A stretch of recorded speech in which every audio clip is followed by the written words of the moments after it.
পরীক্ষায় রেজাল্ট ভালো করবেন কেমন করে? দেখবেন পরীক্ষা আসলে দুশ্চিন্তা, সারা রাত পড়াশোনা করে, রাত্রে ঘুম হয় না, পরীক্ষায় কি গিয়ে লিখব, এইরকম ডিপ্রেশন আছে না নাই? এই যে ডিপ্রেশন এত বেশি কাজ করে যে এক্সামটা কেমন হবে, রেজাল্ট কেমন বের হবে। আমরা কিন্তু সবাই চাই যে আমাদের এক্সামটা আমরা ভালো দিয়ে আমরা আমাদের পরীক্ষাতে A+ পেতে চাই, ভালো একটা রেজাল্ট করতে চাই। সো আজকে আমি আলোচনা করব how can we get the good result in examination. কিভাবে আমরা পরীক্ষাতে ভালো রেজাল্ট করতে পারি, কোন ওয়েগুলো যদি আমরা অ্যাপ্লাই করতে পারি তাহলে আমাদের পরীক্ষাগুলো ভালো হবে। আমি জাস্ট আজকে 3টা আমলের কথা শেয়ার করব এবং জাস্ট সর্বশেষ একটা টিপস দিব। প্রিয় ভাই আমার, সবাই মনোযোগ দিয়ে শুনতে হবে, কারণ এই কথাগুলো যদি আপনি আজকে মনোযোগ দিয়ে শুনেন, আপনি 100% আপনার রেজাল্ট ভালো করবেন, পরীক্ষা ভালো হবে। নাম্বার 1 যে আমলটা আপনি করবেন সেটা হলো, যখন আপনি এক্সাম দেওয়ার জন্য বাসা থেকে বের হবেন, বের হওয়ার সময় আপনি জাস্ট 2 রাকাত সালাতুল হাজতের নামাজ পড়ে বের হবেন। বাসা থেকে বের হওয়ার পূর্বেই 2 রাকাত নামাজের জন্য নিয়ত করবেন। এই নামাজটা হচ্ছে সালাতুল হাজতের নামাজ। এই নামাজের জন্য নির্দিষ্ট কোনো সূরা নেই, এটা নফল নামাজের মতোই কিন্তু একটা নামাজ। আপনি অজু করে সুন্দরভাবে যাই নামাজের মুসল্লায় দাঁড়িয়ে যাবেন, দাঁড়িয়ে গিয়ে জাস্ট অনলি 2 রাকাত নামাজ পড়বেন। এই 2 রাকাত নামাজ পড়ার পরে আপনি আল্লাহ তাআলার কাছে একটু কান্নাকাটি করে দোয়া করবেন যে আল্লাহ, আপনি আমার পরীক্ষাটাকে সহজ করে দেন, আপনি আমার এক্সামটাকে সহজ করে দেন। এটা হচ্ছে নাম্বার 1 আমল। নাম্বার 2 আমল হচ্ছে put your trust on your Lord. আপনি আপনার রবের উপর বিশ্বাস করবেন। মাথায় রাখবেন, যদি আল্লাহ তাআলা আপনার রেজাল্ট ভালো করতে চায়, আপনার রেজাল্ট খারাপ করার মতো পৃথিবীর কোনো শক্তি নাই।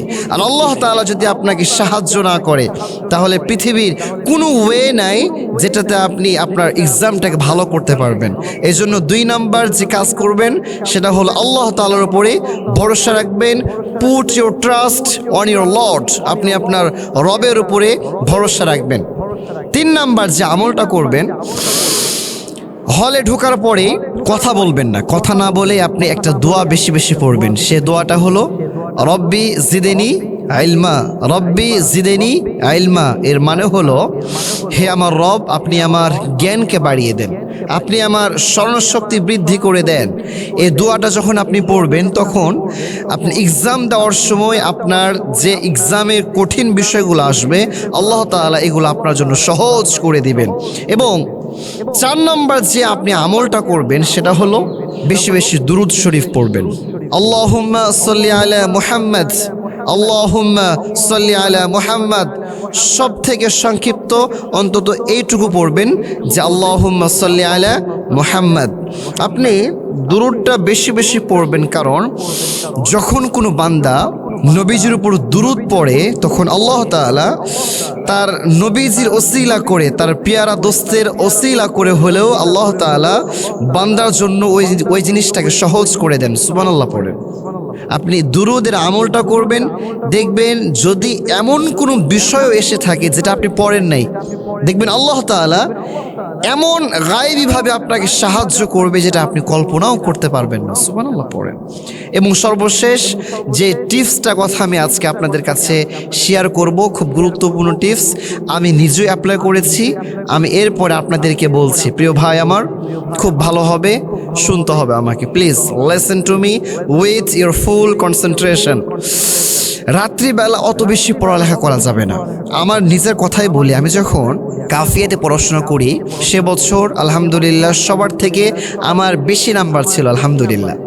এটা আমি শো অফের জন্য বলছি না, জাস্ট বোঝানোর জন্য বলছি। তো আমি কি করতাম, এই রাত্রে অত বেশি পড়াশোনা করতাম না, ব্যাস যত তাড়াতাড়ি পারা যায় এশার নামাজের পরেই আমি ঘুমিয়ে যেতাম।